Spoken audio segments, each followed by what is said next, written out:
Today, in the Lefebvre HR and Employment Law podcast, we're discussing an employment tribunal judgment in the whistleblowing case of Stewart and Foreign Commonwealth Development Office. Listeners may well remember a news exposé a number of years ago about the evacuation of Kabul, and particularly about animals being prioritised for evacuation over people. This case was brought by a civil servant who secretly participated in that exposé. In spring 2021, when the NATO withdrawal from Afghanistan began, the UK government adopted a policy designed to enable Afghan citizens working for the UK in exposed roles to relocate to the UK for their protection. The civil servant in question volunteered to work in the Foreign Commonwealth Development Office's Crisis Centre to help with the evacuation. After the evacuation efforts ended, another whistleblower spoke publicly about his concerns regarding the evacuation. The first whistleblower resigned a few weeks after speaking out, and later gave evidence to the Foreign Affairs Committee saying that the evacuation was chaotic and mismanaged. Allegations were also made that the evacuation of animals in the care of a charity whose cause had been widely publicised had been prioritised over evacuating people.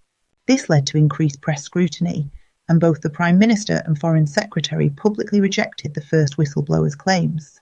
Against this backdrop, the civil servant secretly gave an anonymous interview to the BBC corroborating much of the first whistleblower's evidence. She confirmed that the Foreign Commonwealth Development Office's response had been chaotic, and that huge amounts of trauma and suffering stemmed from the way it was handled, and that most probably people likely died as a result. The civil servant later provided the BBC with internal Foreign Commonwealth Development Office emails. After the civil servant's identity was mistakenly revealed online, she was immediately suspended from work and had her security clearance revoked. She was then dismissed as all Foreign Commonwealth Development Office staff require security clearance. After her dismissal, the civil servant brought whistleblowing and unfair dismissal claims against her former employer. The Employment Tribunal partly upheld these claims, finding that her BBC interview amounted to a qualifying protected disclosure and that it had been reasonable for her to go to the BBC, given that the relevant information had already been put into the public domain by the first whistleblower, and given that government ministers were denying the accuracy of that initial account. It did not accept, however, that the leaking of the emails to the BBC was a qualifying disclosure, and no protection was afforded in relation to that. Given the civil servant had made protected disclosures, the withdrawal of her security clearance was an act of victimisation, as it had been motivated by her having made those disclosures.